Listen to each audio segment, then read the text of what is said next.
Greetings and salutations. I would like to welcome everybody back and some of you for the first time to the Full Sport Press Podcast, the premier sports podcast for the consummate sports fan. And this is your one-stop shop for all sports-related news and topics. I am Jay Ho. It's your boy Big Jeff. It's your boy Weezy. What's up, man? My man, Weezy in the building. Say what's up, Weezy. What you got going, buddy? What's going on, man? Coach Lock back in the building. Say what's up, Cal. What's up, fellas? Everything good, everybody? Yeah, yes, man. sir. It's quarantined up, Coach. Quarantining. Hey, listen. Yeah. Another day, another dollar. Yeah, Veggie Weezy, how you doing with your vegetables, dog? Man, I'm doing pretty good, man. I'm staying consistent. Yeah, it is. That's half the battle. Consistency is the key. Yeah. Speaking of consistency, episode 317, man, the people requested a deep dive on topics. So we're going through the hottest sports news of the past week. FSP style. Damn right. Always. Yeah, You better damn know it, man. we gonna figure it out one day. For sure. Best of the week, Jeff, what you got? Hey, real honest truth though, in the group chat, shout out to Weezy, real inspirational posting the miles he's doing every week. That's my best of the week. The Weezy getting the miles in every day. That's what's up, man. My guy doing this thing, I'm proud of him. That's what's up. You slimming out, you know what I mean? You slimming out. His face slimming out on us. Yeah. Look at him, man. Check you out. What you got, Weezy? What's your best of the week, man? Man, my best of the week was I went 3 days this week with no meat, man. I didn't eat no meat for 3 days this week.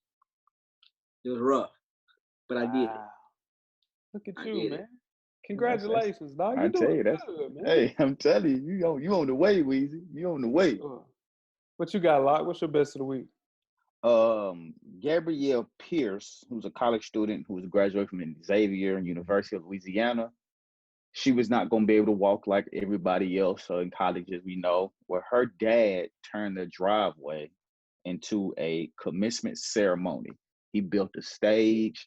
He put the seats out there. He had the ceremony feel real by including a procession, invocation, the national anthem, the welcome song, the commencement address. He made a actual program. He went all out so his daughter could actually walk across the stage like graduation. Shout out to Dad, man. Shout out to Dad, man. That's what Weezy gonna do. Weezy gonna build a stage. He had to call Coach to help him build the stage, but he's definitely Yeah, right. We doing it. We're going to do it, Weezy. We got you. Sure. Better know it. My best of the week, man, sticking with school as well. The Black valedictorian Nicholas Johnson, Canadian engineering major, has officially been named Princeton's first Black valedictorian, the first one in the school's 274-year history. He's set to begin his PhD studies at MIT in the fall. So shout out to my guy, Nicholas Johnson, man, changing the narrative for sure, man. Made my day right there. Worst of the week, Jeff, what you got? Holyfield Tyson 3 is allegedly gonna happen. Yeah.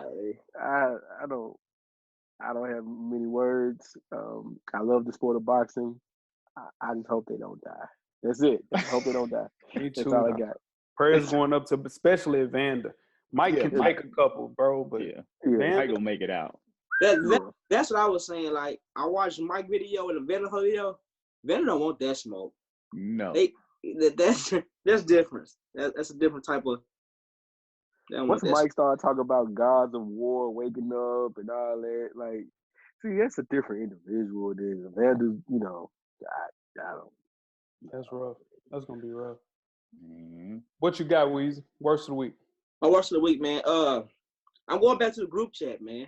You know, I try to like, I'm lusting for food right now, so I post a picture every day of some good food I would eat or something like that. And I got absolutely blasted yesterday on my milkshakes I put in the chat. And I found out the people in the chat, man, they like McDonald's milkshakes, man. They don't want to venture out. People like McDonald's milkshakes. Those milkshakes look disgusting though, Weez. I ain't gonna lie. Like, I don't know what's going on in that picture. There's a lot. It was a lot in that picture, man. Yeah, That's the milkshake you get when you're out of town. You're just trying something different. That ain't one you go pick up on the way home. It's a difference. Okay, all right. So that's a specialty occasion milkshake. Yeah. Okay. But you guys like strawberry milkshakes from McDonald's and Frosties and shit. You gotta keep doing it. I'm gonna go on the record and say it definitely is not me that like McDonald's milkshake. Shout out to Hop Dottie. Hop Dottie. Shout out to Hop Dottie. Back though. Coach, what you got, man? Worst of the week. Man, Shoe Palace. I hate Shoe Palace. I can't stand Shoe Palace, man. For the people that don't know, Shoe Palace is a place to go get shoes. They are the worst site to try to get shoes. Oh my God, it's terrible. You just get on there and they just keep taking you to the 2-minute clock. Or sometimes you just say it's error, whichever one it feels like they did. I hate getting on Shoe Palace when shoes are released. It is the worst. That's funny, man. Now, people just trying to get these sneakers, man, they know it's rough at Shoe Palace for sure. My worst of the week. That was funny, Coach. You brought Shoe Palace. You put them on blast. My worst of the week is Channing Frye. He spoke out. Everybody is speaking out about the Michael Jordan documentary. And he spoke out of turn on Michael Jordan, man. He said Jordan was just a scorer who couldn't translate in 2020. Nobody would want to play with him. And he finished by putting a bow on things and said LeBron is better than him right now. Channing Frye. Now, I get it. Some people say stuff just to get a reaction. But the vindication that you saw in his face, he was 100% serious. And wish we still gave out the bum of the week because he's a bum for that. Yeah, to say it's not going to transition is I don't get. If you think LeBron is better, that's fine. It's cool. I get that. Whatever. That's your opinion. Nothing wrong with that. But to say a man like Michael Jordan's game wouldn't transition when numerous people have come out and said that he would average 40 in today's game, come on, man. Not a good idea, man. Not well thought out for sure. Stat of the week, fellas. Shout out to Bryce for another find. Speaking of Michael Jordan, in 92 and 93, Dennis Rodman led the league in total rebounds despite playing in 19 fewer games than the second-place finisher, which was Shaquille O'Neal. He missed almost 25% of the season and still led the league in total rebounds, a complete animal on the boards. Shout out to Dennis Rodman. Shout out to Bryce for that find, for sure. That's nuts. That's crazy. That's a lot of rebounds. Nah, listen, Dennis Rodman had a knack of getting towards the rebounds, getting towards the offensive glass. People don't crash the boards like that other than maybe Andre Drummond in 2020, maybe Rudy Gobert, but Dennis Rodman was different because he's doing it. Those guys 7 feet guys. This guy's doing it 6'8". You know what? If Dennis Rodman if he was a likable guy right now, that like this documentary will help him out a whole lot more than it would hurt him. You know what I'm saying? People respect his game a whole lot more if he was sociable. Yeah, let's just say that. He's a different human being, though. Yeah, he's weird. He's different. Right.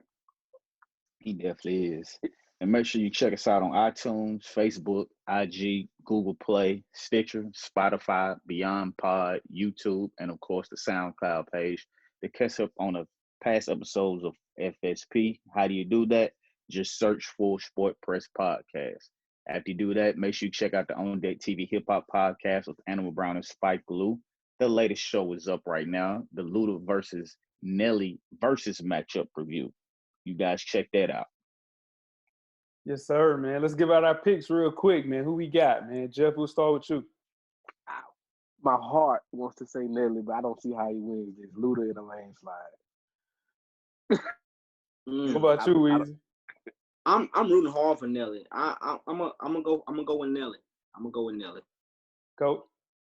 Man, I want to say Nelly, but for some reason I just think he's not gonna pick the right songs or something that's gonna mess it up for him.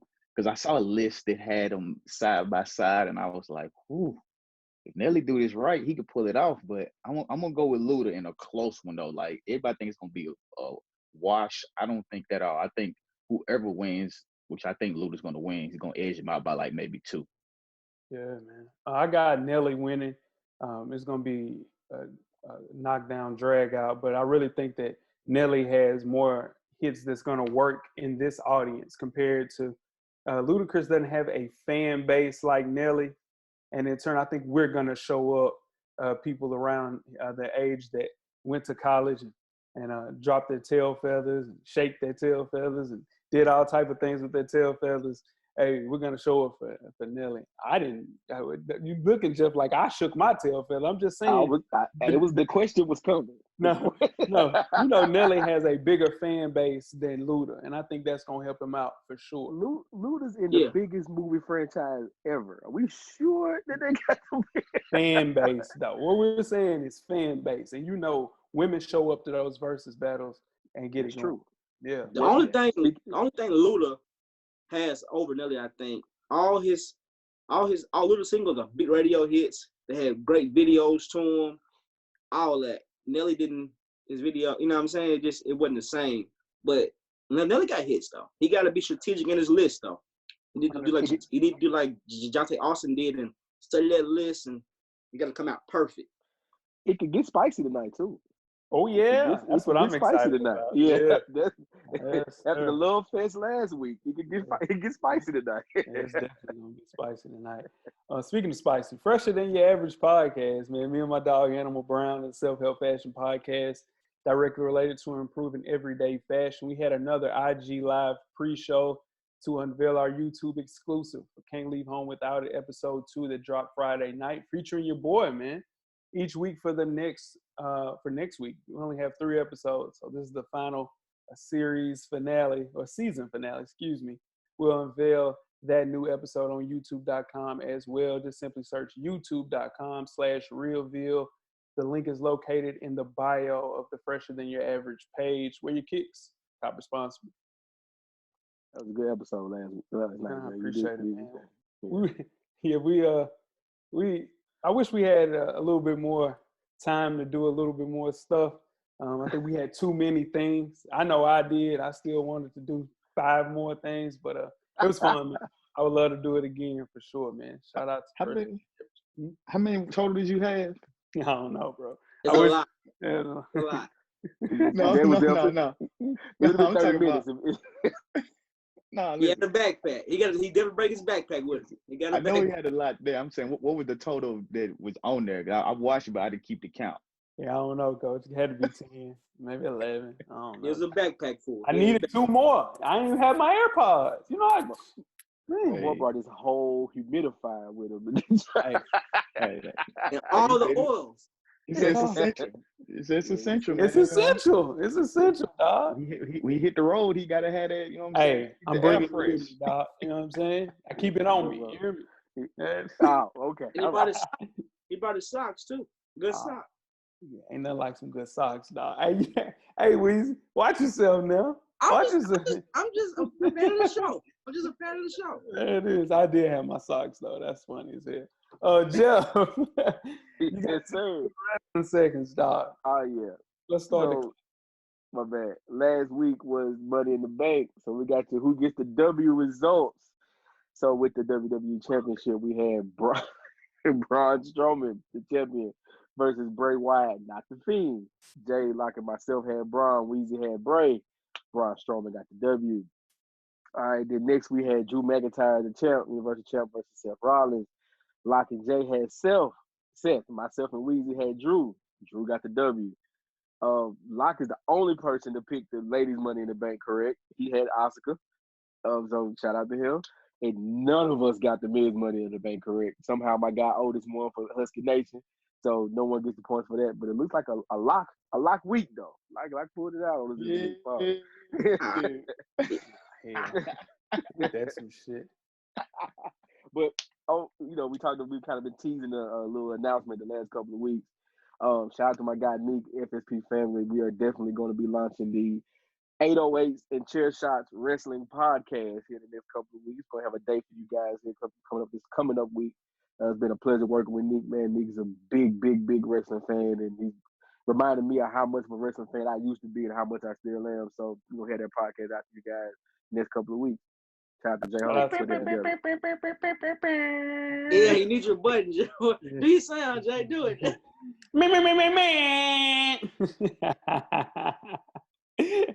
That's loud as hell, man. Shit. Shout out to y'all, man. Excited to hear about it, man. And get that going for sure, man. We're gonna miss those 10 good wrestling seconds, though, Jeff. But we still going to get those 10 good wrestling seconds because you're going to talk about what's going on the show, for sure. There you go. It is, man.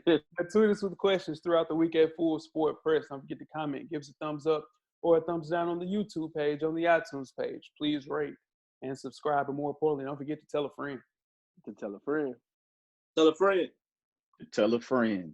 That the revolution will be podcasted. And before we get started, first have Weezy. Do you have a yellow box of Cheerios award recipient for the listeners? I do. This week's award recipient is former Buffalo Bill, former Philadelphia Eagle, former Kansas City Chief. Yeah, There we go. There we go. Shady McCoy. There it is, for sure. LaSean McCoy, man, he on April 26, 2019, he made a grave mistake. After seeing Avengers Endgame at a screening ahead of the movie's wider release, McCoy left the theater with his son and pulled out his phone to tweet about one of the most dramatic moments in the movie. Spoiler alert if you haven't seen it. I'm about to spoil the movie for you guys. When Tony Stark dies following Thanos' defeat, man. Tony Stark dies. Who the hell is Tony Stark, Coach?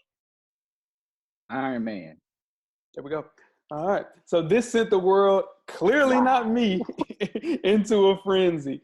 McCoy went on a podcast and stated that he had not known just how serious Marvel fans took these movies, and he wouldn't have sent the tweet if he'd known that. He said, and I quote, "I didn't know that people really got into them cartoons like that," end quote. Cartoons!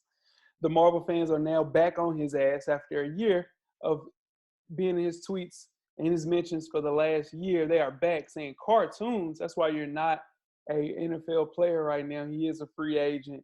Shady, just shut up, man. Just please. Shut up, dog. You should just let it just die out quietly. Wasn't nobody talking about that. You see what I'm saying? You see That what I'm saying? That was my worst of the week when he did it. Like I didn't understand it. He was my running back at the time. Got his ass out of Buffalo after that. He definitely got his ass out of Buffalo. How you sending that out, Weezy? We're gonna snail mail that. Yeah.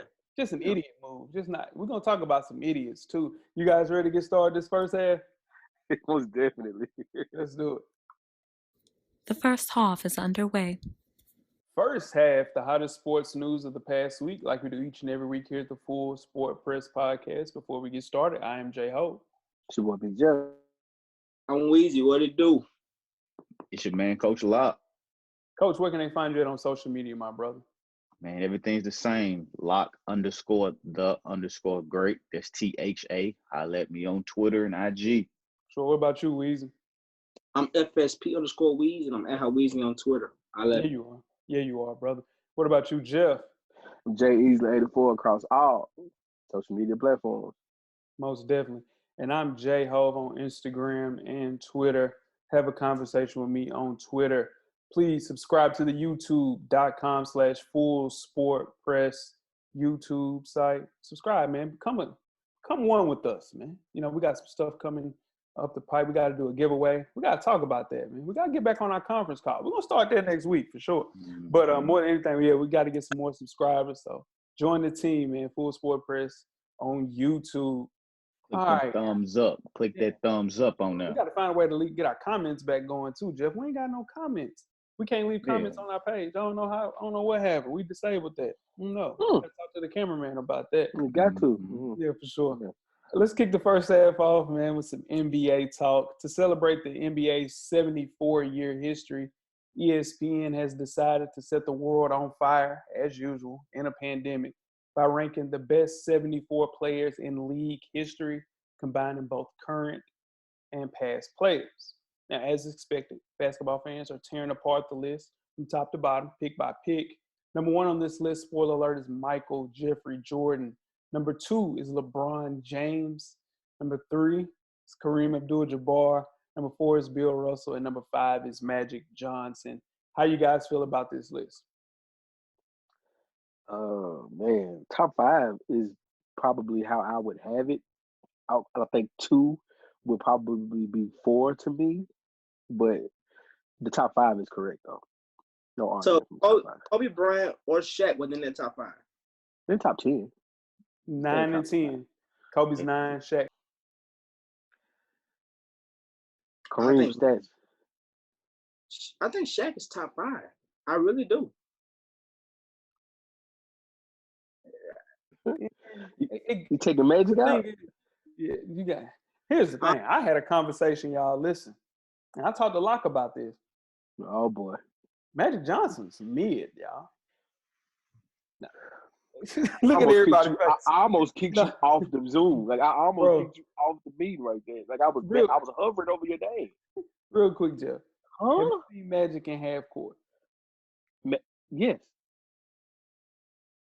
I'll let you finish your point. Then I got a counterpoint to that. Everything you about to say. Magic Johnson in half court, super mid. Super mid.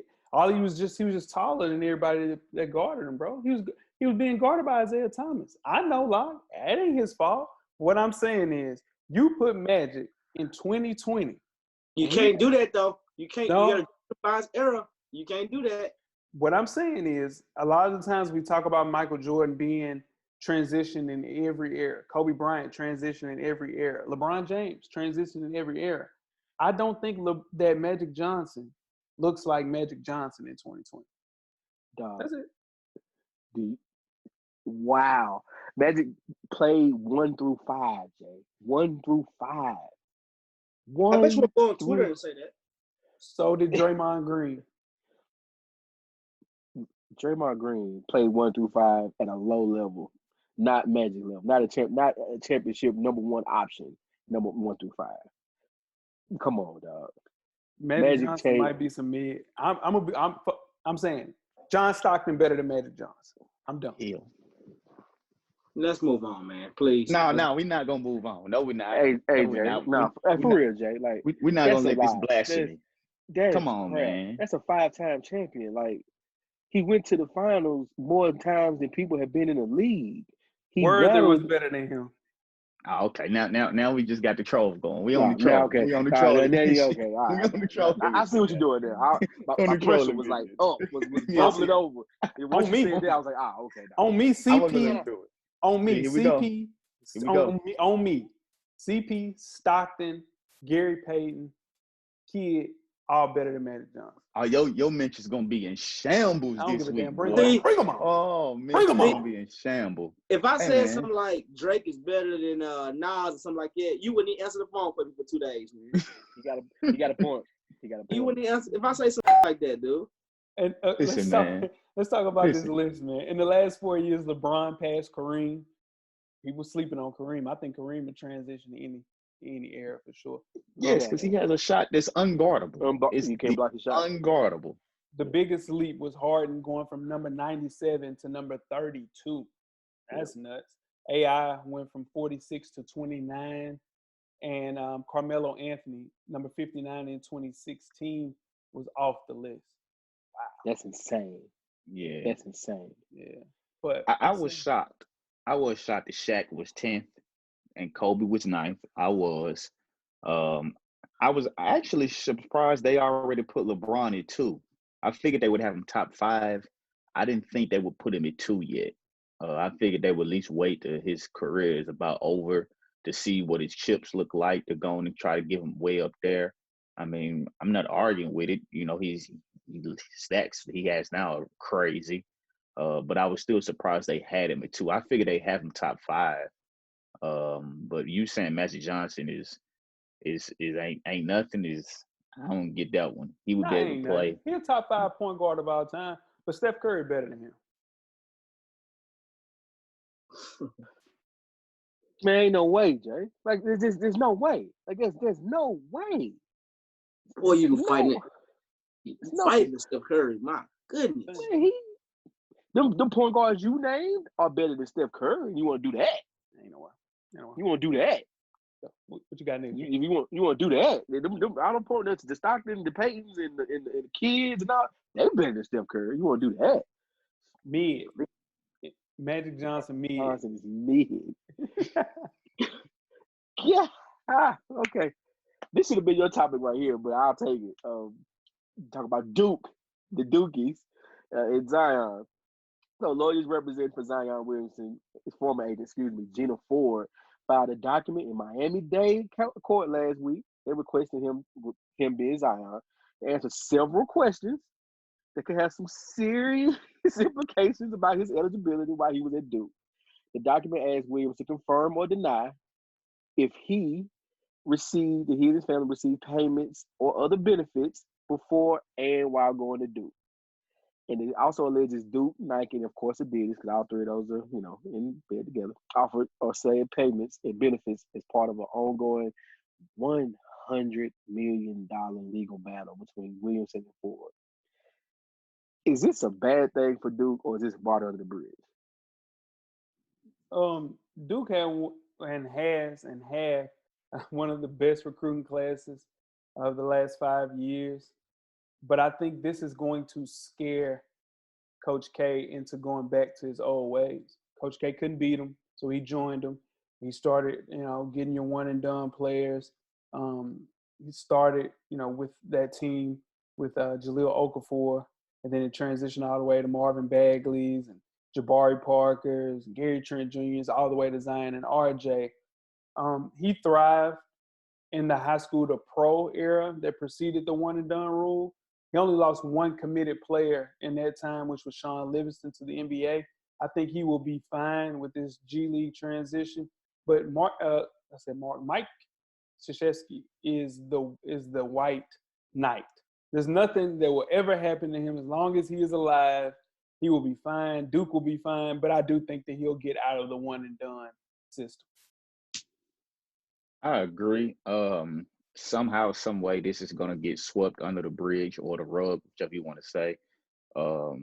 And if something does happen, you best believe Coach K will not be involved with it. Somebody else will take that fall, an assistant, something like that, like we've seen with all the other college coaches. Usually excuse me, Coach, I didn't mean to cut you off. Usually a black coach will take the fall for that. My bad. Go ahead. I was getting there. You already know I was about to go there. If you go and look how long it took them to get Pitino. They finally eventually got him, but he's now head coach again, our owner. But his assistant's not doing nothing. You just always have other people that take the fall. And with Coach K, they want to keep him as their clean coach. They don't want him to come out to be the one to say, okay, he had to go the route that everybody else is doing.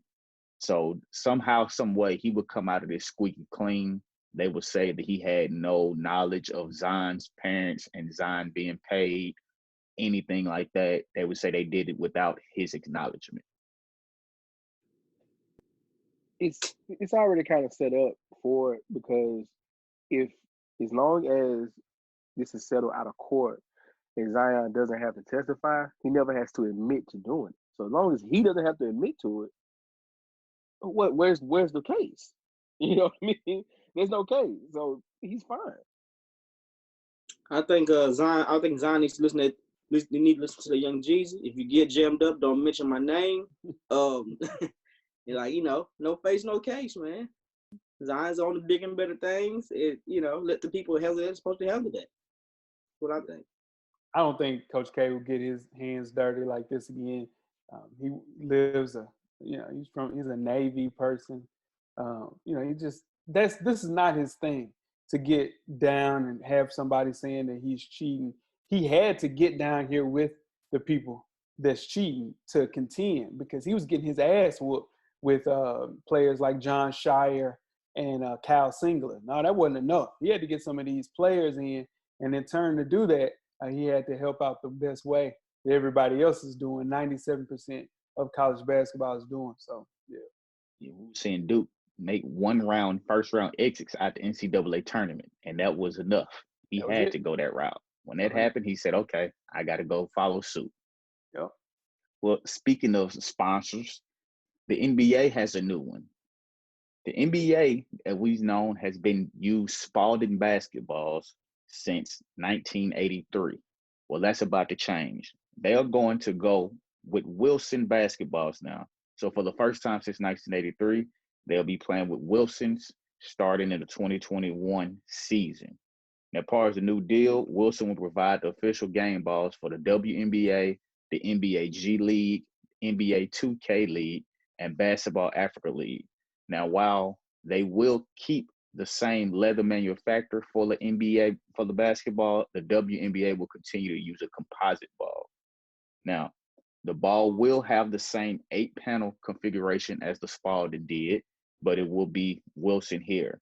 Now, the league will go to the NBPA, create an advisory board to collaborate with Wilson and players to come up with the best new ball. Because if you remember a few years back, Spalding tried to change the basketball. The players didn't like it. They said it was too slick. When their hands got wet, it wouldn't absorb the water. So they went back to what they have been using the last few years.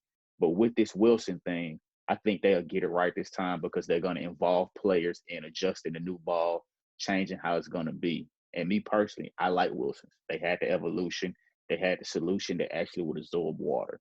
What do you guys think? How is this going to go over with the NBA? I hope it's right. Last time they did this, it didn't get past the All-Star break. But I'm with Coach Lock on that. Wilson's pretty much a good ball. All colleges use it. The whole NCAA uses it. So I think Wilson. I think they know what they're doing. You lost Coach Locke's Wilson solution, and he was very upset with you about that. He was highly upset. Very upset. It was brand new, is what he told me. And yeah. He needed his ball. You left his ball. Right yeah, he all woke me up out of my sleep a couple days, man. I needed to go get that ball. Yeah. So that was a brand new ball, man. That's a good ball too.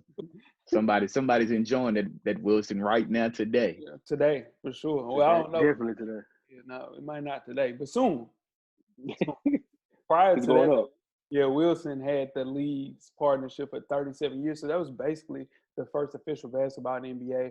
They'll find a way, man, to get it right. Like Coach said, they're going to implement some new testing. Wilsons are really good basketballs. I really like the Spartans, though, the new basketball that they had. I got a Warriors championship ball. Started playing basketball again, fooling with Weezy and Parham and Sean Wash, and tore my damn Achilles and some damn LeBrons. Man, I'm looking at that damn basketball right now. I ain't touched it since. A bastard. I was okay. No, go ahead, Jeff. Nah, I went in a dark place right there. You did. I think this is just nostalgia with me, like having a Spalding. I think everybody in this chat had hoop dreams at one point. So you would work on your left and lay in the bed, shooting at the ceiling, work on your left, work on your right, and you had the Spalding in your hand because you wanted to make it to the NBA. So it's gonna be different, with seeing the Wilson. But as long as it's always a sweat, it does everything you need to do.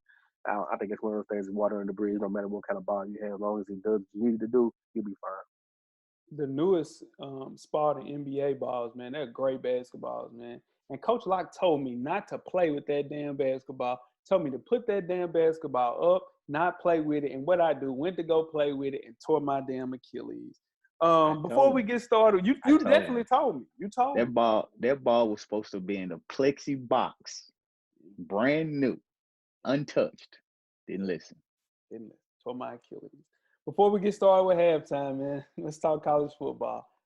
Talia Tagovailoa, a rising sophomore quarterback who was on Alabama's depth chart behind Tua, his big brother last year, will transfer to Maryland. Now, Talia was listed as the backup on the team's depth chart behind Mac Jones in March. Paul Tyson and Bryce Young are the team's other quarterbacks. Now he joins the Terrapins, where he joins the depth chart that includes Josh Jackson, Tyler Day-Sue, and Coach Locke's guy, Lance LaGrange. Remember him from the QB1 show? How does Talia fit in at the Maryland Terrapins? He in for a fight for playing time. I can tell you that much. he might be in a harder fight in Maryland than he was in Alabama for playing time. You're damn lie. Now he got Bryce Young. Bryce Young is the quarterback of the future Alabama, dog. It ain't happening. That's why his ass left. He didn't want the smoke. That's true, but that's one injury. I hope it doesn't happen to the kid, of course. Away, and he's right there. But in Maryland, all those guys in the same position. Yeah. They all want to be the player. Like, kid should have went to the land of the rising sunshine or something, go to sunshine or something like that. Can you imagine Talia going down to TSU and being around that? Go crazy. I don't know if he make it. I'm surprised he didn't go somewhere in Florida where he could be closer to her. Yeah, that's true too. That's the reason why he even went to Alabama, because it was easier for his parents to transition, because they didn't have to go and see him playing all the way at USC or somewhere, and he just stayed there. But he said plenty of times that he didn't want to be in the shadow of Tua, which is a huge shadow now. You got a top 5 quarterback as an older brother, man. It would be easier on himself to go and start his own path, and I think that's what Talia is doing. I just don't like the situation that he's going into. I think it would have made a little bit more sense if he was, like Weezy said, maybe UCF or Florida Atlantic, somewhere like that. Not necessarily going to Maryland. That's going to be tough, man. Or Florida Gators. We don't need them, dog. We got a quarterback. Yeah. We got 2 quarterback ones, actually. And what Coach Spurrier say? You got 2 quarterbacks, you ain't got one. You got one.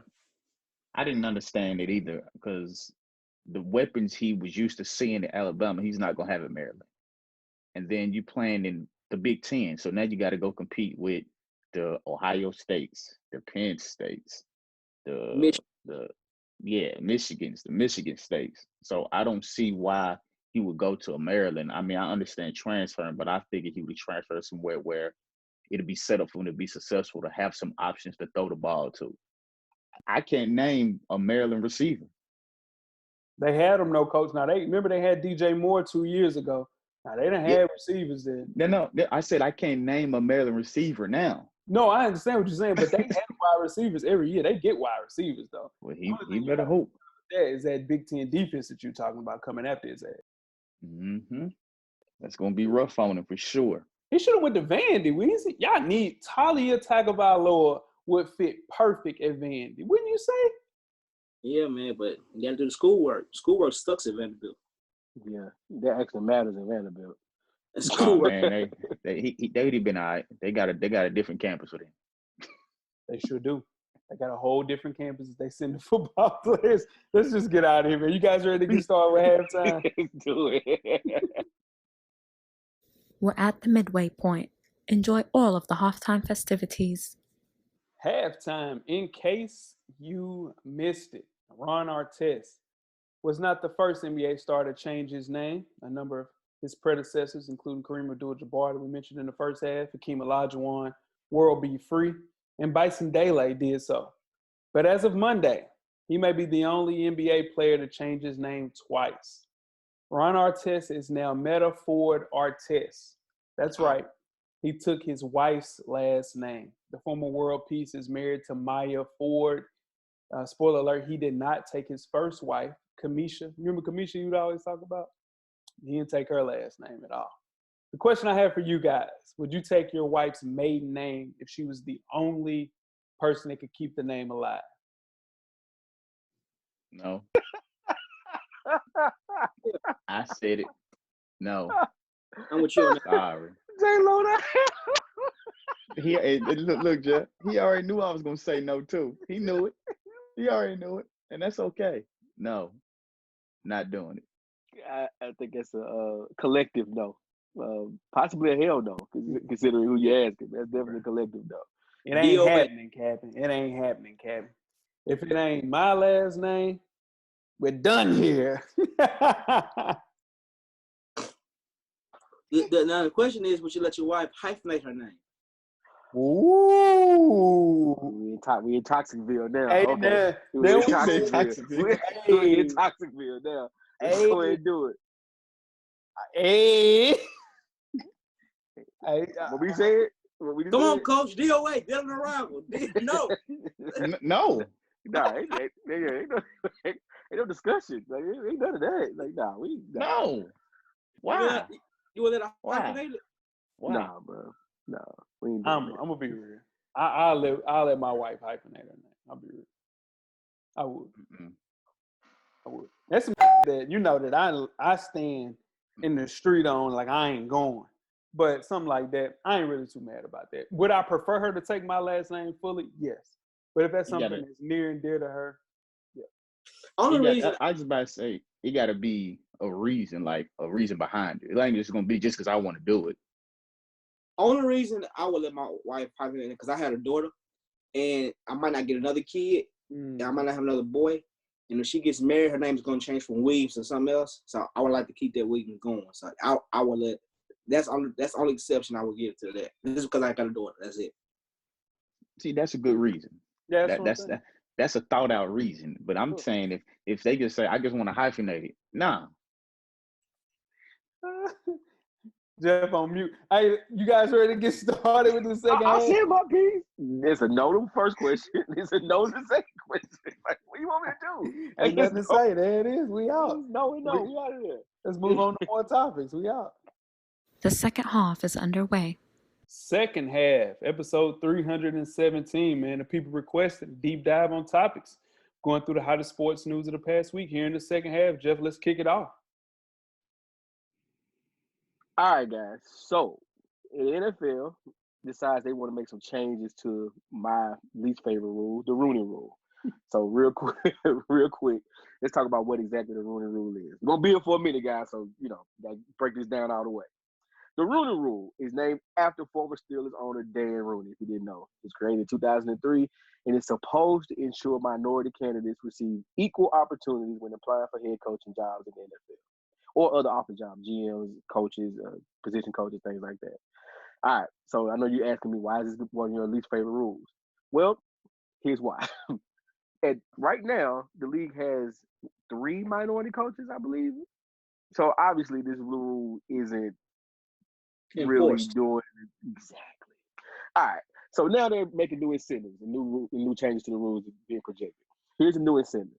The league will remove the anti-tampering rule that keeps assistant coaches from interviewing for coordinator positions with another club. So it makes sense somebody like Eric Bieniemy from the Chargers or Byron Leftwich. Oh, not to mention, those are the only 2 minority offensive coordinators in the NFL. We didn't talk about that.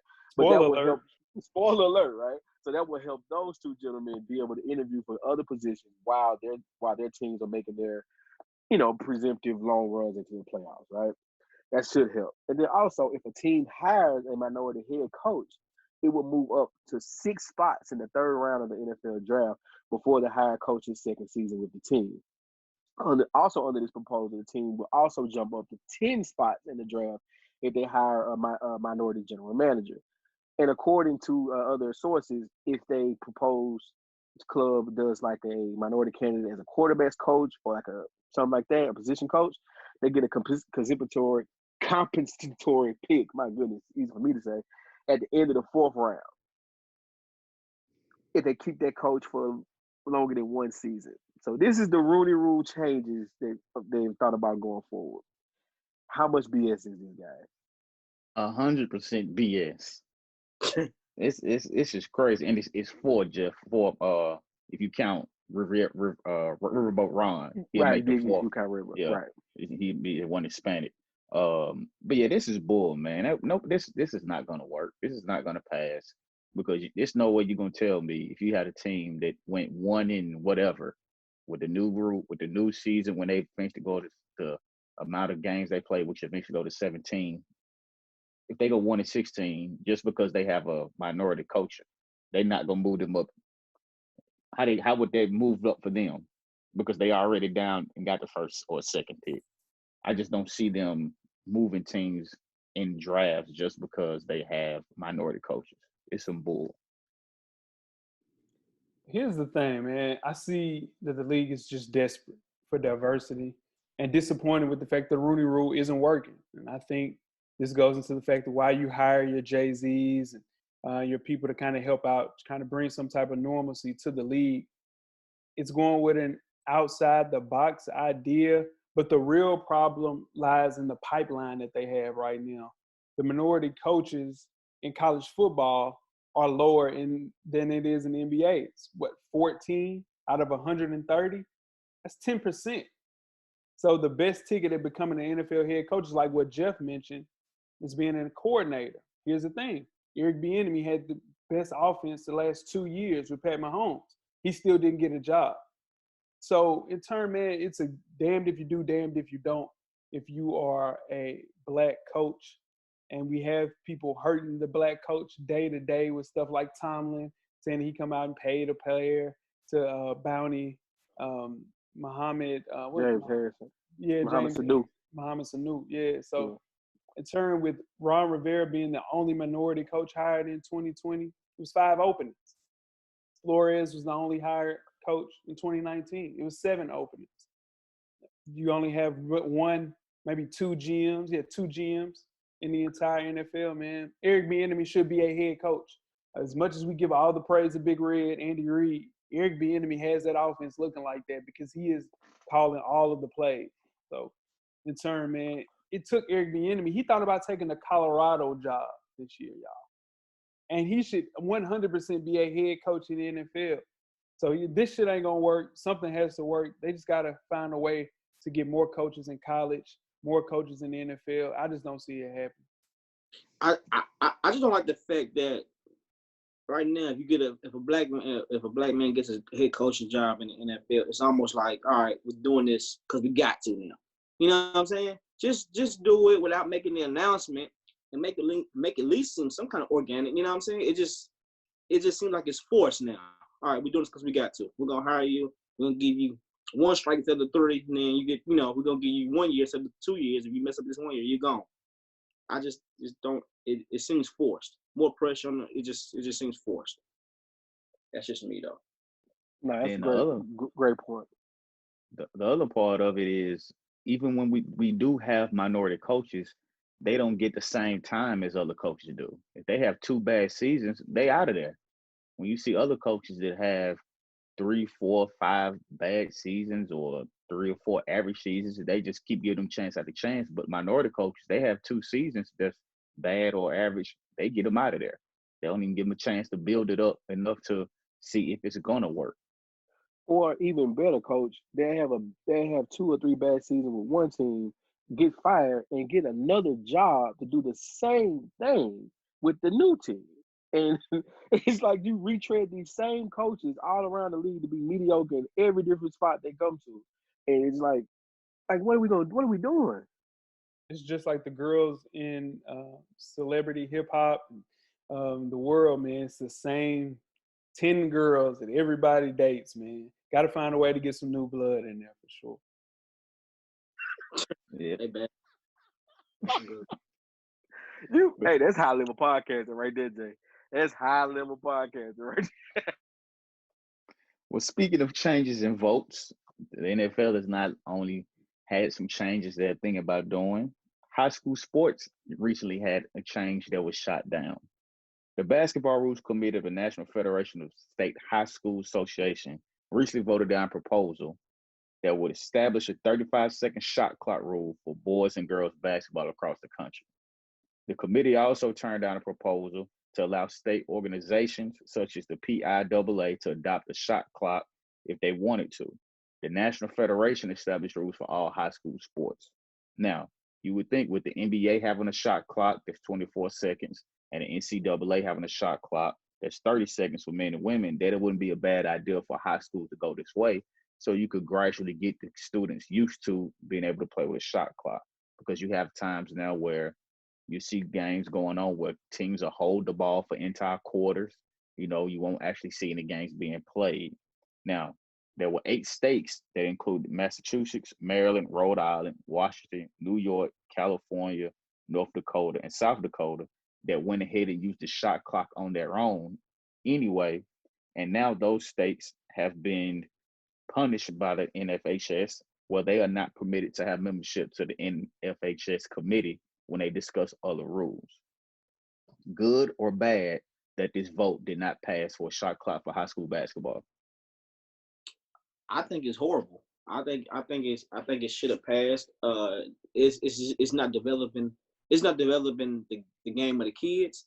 It's not developing the strategy of the coaches. Who holds the ball for what NBA team holds the ball for 2 minutes? Does that 4 corner shit? You know what I'm saying? What college does it? It doesn't help nobody. If you want your kids to be good, you got to elevate them. So I've been wanting them to go to a shot clock. Even they do it in AAU sometimes. I'm gonna do it for girls anyway. So yeah, think they should have. I think this rule should be changed. I'll take the other side of that. I'm definitely anti every kid gets a trophy. I'm anti that type of BS thinking. But I do think not having a shot clock helps the teams that run up against a buzzsaw. You know what I mean? So when you're up 20, up 30, you can kind of just hold the ball and not look up and you beat a team by 60. You know what I mean? Like, I get it, because some in high school, the talent, especially like in certain areas, like urban areas, the talent disparity is huge. You have a kid that goes to one school that is a 3-star, 4-star kid that plays AAU against some of the best talent in the world, and he's playing against schools that have kids that will never play organized basketball once they graduate high school. Let's just be honest. And probably shouldn't be playing organized basketball anyway because they're playing for a school that doesn't have any talent. So having that shot clock, not having that shot clock allows the coach for the more talented team to say, all right, coach, we're going to spare y'all tonight. We're not going to run this clock up. You know, that's just me. And I've seen it implemented a lot. That's a great point, Jeff. Looking at the disparity between basketball teams, but American basketball at any age is the only venue not playing without a clock. It's ridiculous. We shouldn't be behind anyone in the American game. USA basketball is an American game. So I think all the ways you look at players moving on to collegiate levels, I know everybody's not playing collegiately, but they play with the shot clock. So why not implement that at the high school level? It's become a shot clock sport. I think high school sports have to follow suit to kind of keep up with things. Like Weezy said, college basketball operates with a 30-second shot clock. NBA uses 24, so it's a WNBA. And I just think that we are advancing our kids if we hold them back by doing 4 corners and freezing the game, because that's not really coaching. It's more of a strategy thing. And I don't like the way that that's implemented. It slows the basketball games down. It's hard to watch high school sports, man, with that no shot clock. It's tough to watch in any level. Even if it's really good basketball or really bad basketball, it makes you want to leave the gym. Now, the one thing that would be hard about it if they did pass the rule is you have to look at the financial aspect of it. If this was passed, now you have to worry about every high school in the country has to come up with the cost of equipment, because you have the shot clock installed. You got to have personnel to run the shot clock. You got to train a shot clock person that's going to run it. Then you have to find somebody that's going to consistently be able to be at every game to run that shot clock. Then you have to have the officials who have to adjust to being able to officiate with a shot clock, because they're not used to that in high school. They just let the ball play. Now they have to pay attention to the shot clock going off, resetting the shot clock, making sure that it was reset the correct way if the ball hit the rim, if the ball didn't hit the rim. So it's going to bring up a lot of different things, but they would eventually get used to it. And I'm one for the shot clock myself, because it keeps the game going. You know, a lot of times you have a game that you're just sitting there, basically. It's a real slow down game, and that's fine. It's time and place for that. Like, I don't think if they do the shot clock, it should be 30 seconds. I think it should be a 45-second shot clock if they implement it in high school. That way you can still give them enough time to get the offense going, because at the end of the day, they're still high school players. So it's going to take them a little longer. The quality of basketball across the board might not be the same IQ level. So you want to give them enough time where they're not having to rush down the court to get into that offense if they need to. I like that. I like that 45-second, because it's like the NBA three-point line is further, a little closer in high school and college. So in turn, that makes sense, man. Improvising. I like that, Coach. That's a real good point. Yeah, 45 seconds is cool, but do 45 something. Do something to help them evolve. Like it's like it's plenty of coaches, high school coaches that want to be college coaches. You're not gonna get there by running a four corners offense. You got to be creative. You're not gonna do it like that. Yeah, no, sure, I like that. 45 seconds. You need to get that one, Coach. Let's keep it in basketball. Georgetown basketball head coach Patrick Ewing has had a tough 8-month stretch as any coach in college hoops history. Ewing lost the final piece to his vaunted recruiting class. One players got suspended, another one transferred, and now his prize recruit, Mac McClung, announced his intention to enter the transfer portal. After a 5-13 year in the Big East, Ewing will enter this season with an uneven roster, to say the least. There's a massive hole on the wing He's lost 8 players, 5 starters since he's been the coach of his alma mater. Pat Ewing in trouble. Seat is flaming. Not Yeah. in trouble. His seat is on. Like you see his seat on fire from down the street. Like the higher ups are trying to figure out what's going on. Why we can't keep a player? Like you this close to wondering if it's like a scandal or something is coming. Like why is everybody leaving you, coach? Or what are we doing? Like this is weird. Hey, you is out of there, man. Anytime you lose 5 starters in 1 year, it's something going on more than not just winning games. You're not able to relate to the kids. Is what it sounded like to me. You know, Patrick Ewing is an older guy. He played under John Thompson, where it was real structure and discipline, and he probably is coaching an old school style of way. And if that's how you want to coach, that's fine. But you have to be able to adjust to the kids these days. These kids, they're not built like that. So if you in there with that old school style mentality of doing things, they gonna leave and go somewhere else where it's not as strict per se. And now, if any kid was thinking about going to Georgetown, like we've talked about in the past, they're gonna reach out, hey, why you leave Georgetown, man? What's going on? And if any kid says something like, man, Coach Sean be tripping, man. He not allowing us to do stuff. He's too strict. It's too old school. That's gonna kill your recruiting. And if you in college and you can't recruit, you're not gonna win. Done. Dead to me. What you got with? Man, I think, yeah, like Coach said, he's not relatable to the kids. And for example, USC had the top maybe 25 recruiting class last year, which is not good for USC football. This year they got younger offensive coordinator. Our coaches got younger. They got a top 5 class coming in this year. You got to get younger with these kids so these coaches can relate to them. If not get younger, at least be more relatable, have some more tolerance with them. You know what I'm saying? Everything can't be no. Kids not gonna walk around these days without AirPods. That's just what they do. Oh. So you gotta either adapt to them a little bit and make them respect you more, or you don't adapt to them and then you don't get them. You don't get the kids. Yeah, had in trouble, man. I mean, he had made the tournament Georgetown hasn't made the tournament in 2014, 2015. So in terms, they brought in Patrick Ewing to kind of put a spark into the actual program, and he is having a really tough time coaching at this level. I think he should maybe try the NBA where he's a little bit more respected. Kids are a little older.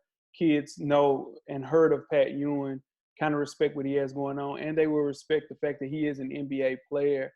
There's nothing worse, and I'm sure Coach can attest to this, nothing worse in college basketball than losing a locker room. You are forever dead if you lose a locker room. And the way that Pat Ewing has clearly lost this locker room, I don't see it coming back. He had some transfers coming in, but he played 6 walk-ons last year, dog. You can't play 6 walk-ons. How the hell do you find 6 walk-ons, dog? It's nothing worse in college than losing and not having fun. You know what I'm saying? Some colleges don't mind losing, but the players are having fun, so they're good. They'll come back. But if you lose and not having fun, and your coach is an asshole, you got to change. Weezy, I don't know about that. I don't know nobody that's cool with the losing. Nah. Not necessarily not losing, but not being competitive. Like you go Florida State, not Florida State. Just name a college where it's not known for basketball. Yeah, let's say Michigan. Michigan football. They're not being the great like they're supposed to be, but he ain't losing players because they still kicking and having a good time. They still relatable. You see what I'm saying?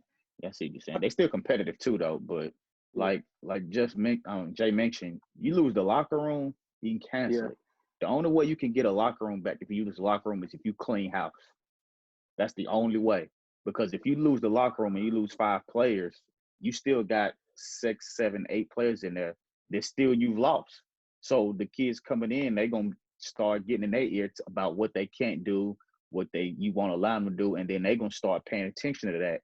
And now you lost them. So you lose a locker room, you might as well go in and start from scratch. Where's scratch it? But hey, Joe. Uh-huh. They say we favorites to land Mac McClung, dog. Tar Heels, baby. Let's get him. That makes sense. He fits y'all narrative. What were you about to say?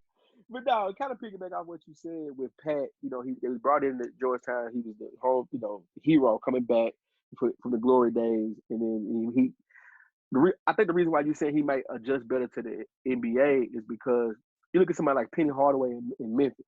The reason why Penny works in Memphis is because Penny was entrenched in high school basketball, youth basketball, AAU basketball, where they, to heck with him being an NBA player, the kids knew Penny.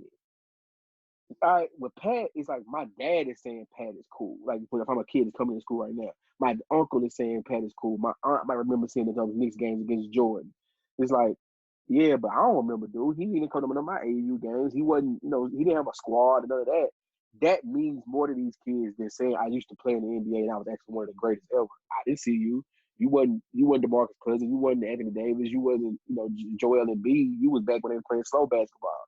They don't even like basketball like that no more. Pat better find a way. Better call Mike. They better get some Jordan 11s or something. They got to figure it out because you losing $5. Somebody going to LSU. This kid going to North Carolina. This kid going to USC. Or you can't lose them like that, man. Speaking of something, we got to find out something. Let's move on to the NFL. All right. Whew. DeAndre Baker, he's a cornerback for the New York Giants. And I think he's a Jays guy. Quentin Dunbar, that's your guy, right? Yeah, okay. All right, He's a Florida guy. He's a Florida guy. I'm just saying. He's a quarterback for the Seattle Seahawks right now. Both are wanted for their roles in an alleged armed robbery during a house party on Wednesday night. Let that sink in. You're an NFL player wanted for an alleged armed. Never mind. So Baker is wanted for 4 counts of armed robbery with a firearm and 4 counts of aggravated assault with a firearm. And James Guy Dunbar is wanted for 4 counts of armed robbery with a firearm. What happened on this Wednesday night? Listen, man, I don't know what happened, but I know I've heard of situations like this. And, you got your homeboy. They both from Florida, both from Miami, Florida. So they probably still hang out with some people that are still in Miami. You hanging with people, and they see a guy that has a watch or some money that they flashing, and it's not your homeboys, it's people that's with you. So I think that they are around people that they shouldn't be around. And Quentin Dunbar, man, let me tell you something about Q, man. Q was a really good wide receiver at Florida during one of our down years. Really, really good, though. Q goes to the NFL and plays DB. Never played DB in his life.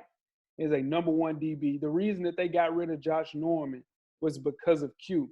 And because they were thinking, man, we can build somebody up. And, Q came in and did what he had to do to be that talented to play at a level. He's going to be a number 2 corner in Seattle. They traded for him.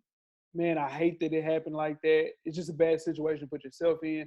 But everybody on this Zoom call knows you've been in situations where people you look like, why am I around this person in situations like this, man? And I hate that for happening to Q. Now, let me tell you something about DeAndre Baker. DeAndre Baker, different kid. That's all I'm going to say about DeAndre Baker. If you do some research on DeAndre Baker, he might have been in a situation where he was probably in a different situation. But you just research DeAndre Baker. That's all I'm saying. Yeah.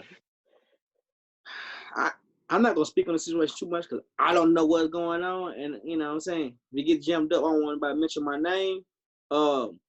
But you know what? I'm done with it. Y'all go ahead. He said I'm done with it. Their attorney's coach said that they have affidavits clearing them. So yeah, that's what the attorneys say. But I hope so, man. I mean, it's like you said, man. It comes a point, and it's a fine line because these are people that you grew up with, that you probably stayed in contact with, that you continue to be friends with. You probably even reached out to them and told them, "Hey, man, you're not going the right way. You need to kind of start doing things the right way." And they probably saying easy for you to say because you're not here anymore. You've made it.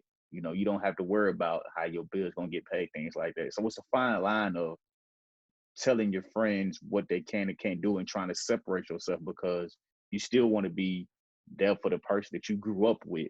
But it comes a time at some point after you try to help someone, you got to kind of figure out a way to separate yourself and let them know it's nothing personal. But at some point, I have to look out for my best interests, and I don't want to spoil nothing for nobody that hasn't watched all the Smoke with Penny Hardaway. But he kind of talks about this a little bit with his situation while he was growing up in Memphis and some things that happened to him. I'm not gonna go into detail because I don't want to spoil it for nobody.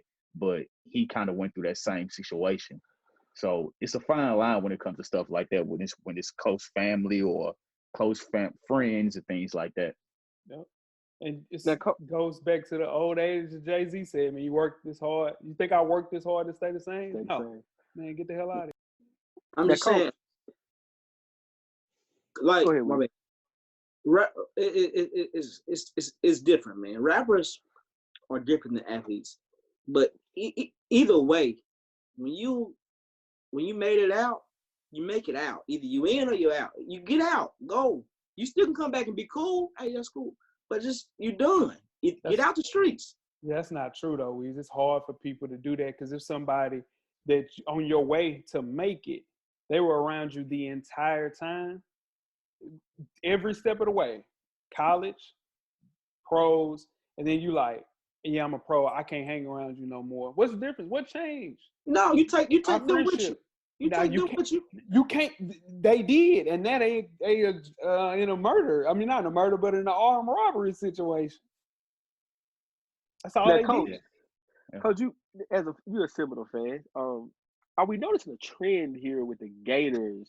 Well, that's another great show, man. We have here, Full Sport Press, episode 370. I knew that was coming. I knew we weren't gonna get out of here without you adding to the list of people that have arrested. Listen, man. It's getting long. It's getting long over here. Hey, you about to have to roll that list out in a minute. Have a scribe, coach. Hey, man. Q Dunbar. That wasn't Urban Boy, was it? Urban recruited him. God damn. Urban. Here. Hey, Herb was getting them, boy. He was getting them out of here, boy. Character flaws, bring him to get Florida land. Bring him to Gainesville. You think, just listen to DeAndre Baker, an interview or two. You'll see what I'm talking about. DeAndre Baker. DeAndre Baker from the second drive. 100%. Yeah. Say no more. 100%, man. DeAndre Baker went to Hillsboro. You understand what I'm saying? Don't put on Hillsboro. Sure. No, listen. That's a different era right there. DeAndre Baker went to Hillsboro. You do a little research. Weezy saying he don't know what you're talking about. He said, don't put him on Hillsboro. You know, I mean, I went to Hillsboro. So in turn, think about all that talent that came through Hillsboro. And get what they zone for though, Jeff. They zone for Glencliff, though. They zone for Glencliff, 100%. That's another show in the books, man. Again, man, we just wanted to go through some of the hot topics because we don't get to delve into a lot of those in detail. And a lot of these this week, man, had a lot of layers, Jeff would say. A lot of layers. Many layers. For sure. So don't forget, man, youtube.com/fullsportpress. Subscribe, given that I think we're going to do a hoodie giveaway soon, man, for our subscribers. So please stay tuned for that. I know it's a little hot outside, but we're giving away the hoodies. We ain't going to be outside till hoodie season again anyway. So. True. Where you podding, Jeff? Now, tweet us with questions throughout the week at Full Sport Press. Don't forget to comment. Give us a thumbs up or a thumbs down on the YouTube page, on the iTunes page. Please rate and subscribe. But more importantly, don't forget to tell a friend. Tell a friend. Tell a friend. Tell a friend. Jeff. Camera's always on, brother. Weezy. Everything paid for, baby. You better know it. Coach Lock, the birthday boy, man. Yeah, get a drummer song, baby. Get a drummer song. Most definitely, man. The Revolution will be podcast, so we are out. Life moves pretty fast. If you don't stop and look around once in a while, you could miss it. Thank you for listening to the Full Sport Press podcast. And don't forget to tell a friend to tell a friend.